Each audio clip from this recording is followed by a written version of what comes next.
Rainbow Six tips and tricks. We've all heard them. Warm up and deathmatch, find your sense, learn the operators, and play in a 5-stack. So many tips on how to rank up, but yet here you are, still hard stuck. Insert rank here. These tips tell you what to do, but not how to do it. I want you to finally hit that rank you've been seeking, and I genuinely want to help. Next season, Year 9, Season 3, will be the start of the bi-weekly Siege Cup. Whether it be climbing the ranks in them streets or trying out your luck/skills in the Siege Cup, I want to help you find a 5-stack and turn them into a team. Like, subscribe, and send this video to your current stack or build one from the ground up. Either way, you'll be ready to earn and accomplish your Siege goals. Let's begin. U+4. Here are the roles of the team that need to be filled, starting with attackers. Number 1, support number 1. Typically, this is your hard breacher. Think Thermite, Maverick, Habana, Ace. I think I said them all. Support number 2, anti-wall denial. So your Thatchers, your Callies, and anybody with impact EMPs. IQ from below, Ash from below, Bug from below. Number 3, flex. Fluctuates to the off-the-cuff operators. For example, a flank op, nomad gridlock, a collapse operator for when you are going to execute on site, Ying, Grim, Capitao, etc. Info operators, roam clearing operators like Zero, Dokkaebi, Lion, etc. Blitz, just send a blitz out and run them down. These next 2 operators are your entry players, or entry number 2 and entry number 1. You bring the soft breach, you can bring Sledge, Bug, Ash for this, your roam clearing operators as well. But anybody who's going to be playing off drones to get into the map to get the entry picks and the power positions needed. These roles on attack have subcategory responsibilities to allow the team to function round by round.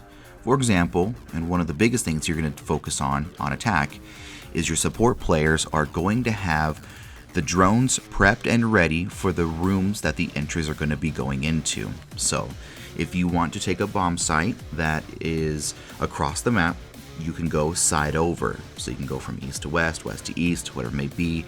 And you want your drones to be looking at what is in there so you can get the info for your entry players. Typically, we have the team rule that entry players drone in their initial entry and support players are droning in the rooms just ahead of the entries. This is known as leapfrog droning.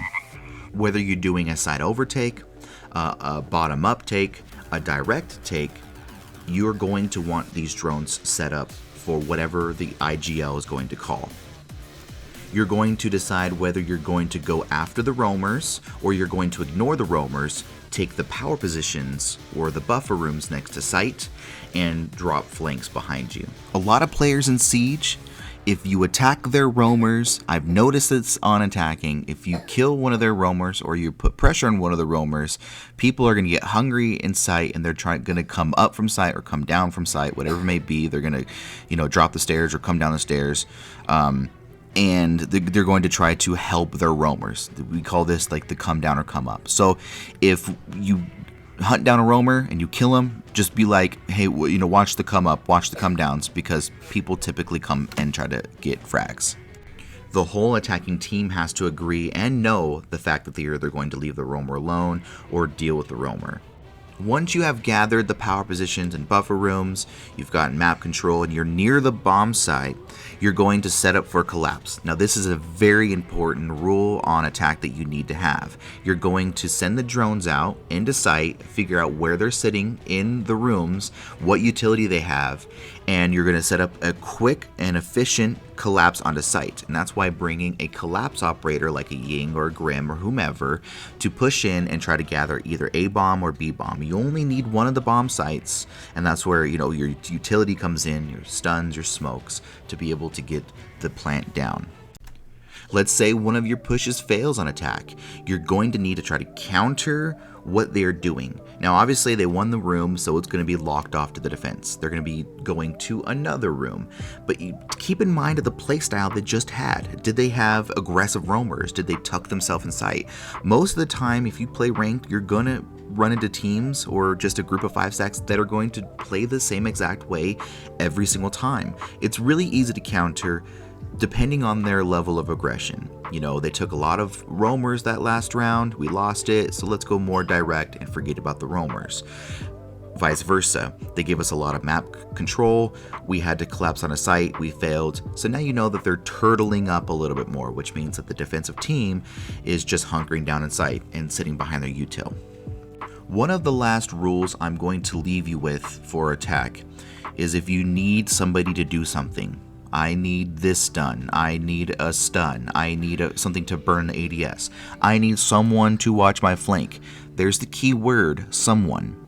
Don't ask for someone to do it because that means nobody's going to do it. You need to specifically ask a person who is dead. Say, hey, Wizzy, which is my teammate's name, Wizzy, can you watch this drone that I'm putting down? You need to specifically ask the name of the person so you know that it's going to be done. On to defense. You must play defense like a battle royale. I cannot stress this enough. You need to spread out your utility, spread out your manpower just beyond the bomb sites, and fall back with time wasting. Now I'll get into more detail with this here shortly. You need at least 2 anchors in sight. We know what anchors are, I don't need to explain it. 2 buffer room holders, the power positions just beyond the bomb site, they're also known as lurkers, and a roamer or 2 roamers to waste time. Roaming, we've all gone over it, you've heard the tips so many times. Shoot a couple of drones, fall back, get a free pick. Don't force the kills, you're trying to waste time. Attackers only have 3 minutes to get something done. Now when it comes to building a defensive strat, I don't really want to go over this right now because there's a lot of intricacies that come along with it. You know, why you make a rotate, why you put utility somewhere. I want that to be a separate video, and I wish I can go over it here. It's just a little bit too complex, but there is a goal and a reason behind each strat build. But beyond the strat builds, we can work as a team fundamentally on our body positioning, our crosses, our refrags, and fall back as needed. Again, I will stress it, play defense like a battle royale. You must fall back one by one. First with the roamer, into the power positions, and then the roamers and lurkers fall back into sight with the anchors. You should have all 5 operators, hopefully all 5, in sight by a minute 30. There can be several different ways to try to retake the site. You know, if you fall back and they've pushed you into sight far enough and they did take one of your bomb sites, whether it's A or B, you can have your IGL call for a retake strat. And so which means that you can leave sight, go down and around and come back up and try to flank them on the bomb site that they've taken. You need to do this early and you need to do this quick. Not a lot of people are fans of this particular type of strat because it means that you are, you know, giving up time, potentially letting people die inside if you leave. But if it's played right, retaking by leaving sight and coming in from a different direction is perfect. Anchors, if you are done setting up sight, or if anybody else is setting up sight, the person who is the most free out of the 5 people on defense should go to the outside cameras. There's only a few of them and they get shot right away, but it is a perfect snapshot on what side the attackers are planning to come from. Yes, they could flip, yes, anything could happen, but for majority of the time, these ranked players aren't as intricate with their playstyle as I want you to be. If they shoot the east cam, they're probably coming from the east. Now use your compass when you're talking to your teammates. Obviously, he's tucked northeast corner, he's tucked southwest, or whatever it may be. Just call based off your compass as well on where the push is coming from. Watch the cams for entries. We do have something on defense and attack, but mainly defense, called 3-step aggro. 3-step aggro was one of the first initial play styles that I had made to counter the Zims in the game. Now Zims are slowly becoming extinct, hopefully they're gone soon and we can enjoy Siege Cup Zim free. But the 3-step aggro is a playstyle I saw Zims play. The round starts, you're on attack, the round starts, and the Zim players will run out. That's the first step of their aggression. Second step of their aggression is once you get close to the building, they hear any punch, they hear any sound, any running, they know what side you're coming from, they are going to be aggressive at the entry to prevent you from coming into the building. That's step 2. Let's say you get power positions, you get a couple of picks on these crappy Zim players, and you get nearest to sight. They're going to swing the site doors. They're gonna come out of the breach. They're just gonna run around with their heads cut off, right? They got the Zims in their hand. They have confidence. It's all about confidence. That is the third step of the aggression. You can also take that playstyle into your own hands. So when you watch the cams, go for a spawn peek, go for a run out. Once you see what side they're coming into the building, prevent them from coming in. Waste time, fall back, right? You use that aggression to spread out, but then you fake it, you make it, and you fall back so that they don't have a lot of time to execute on site. Patience and presence is very important, because if you show presence, you're going to make the attacking team or even defensive team feel wary about you being there. Actual presence and ghost presence is a big factor on time wasting.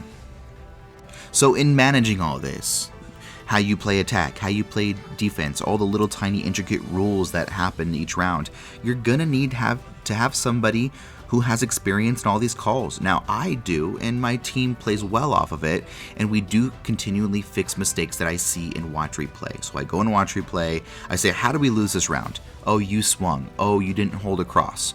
You didn't watch this. Whatever it may be, we correct those issues. But I am also coach, but I am also the in-game leader, and you need to have an in-game leader. So not only do you need to have good anchors, good roam operators, and good hard breach support players, good flex players, you need to fulfill that in-game leader role, that IGL role. Now, each game, how do you manage the fallback?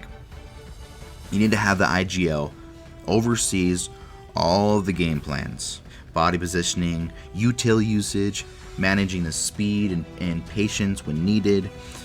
You can train to be an IGL, or you can find one for your team. The IGL needs to be encouraging, confident, and willing to take the blame for bad calls. The team needs to have confidence in their IGL in order for the success of each round. IGL should be open to criticism themselves. Willingness for the freedom of plays and solo pushes, just to a degree though. You have to be in sync. Positioning is key in Siege. Your team needs to work on holding crossfires, refrags, and constantly gathering and communicating new information. It's a must on both attack and defense. You need to have positivity through this all. If you have somebody toxic on your team, don't let them be in your team. You guys need to be encouraging, positively criticizing each other to fix the mistakes, working on the little tiny things that go wrong each round to then counter that going forward. There's been a lot of times where we're down 0-3. We come right back. We get to overtime, and then it goes to double overtime, and we continually fix our mistakes to get these matches. The match in the background right now, we had lost against this Zim team on, I believe, Clubhouse the match before. And playing throughout this match, you could see that we won our attacks. You can watch the gameplay, all the little pings. I know there's not audio on it, but you can watch the gameplay and see where we had success. I encourage you guys, go and make a team. It is well worth it, and I gave you just a little bit of information, a lot of information, to start building your team, how to manage it, how to play each round, and finally get to the rank that you've been wanting to get to. I encourage you guys to do it. Once you create your team, go to the comments below. I want to know what the team name is that you guys made. I'm excited to see all the new entries.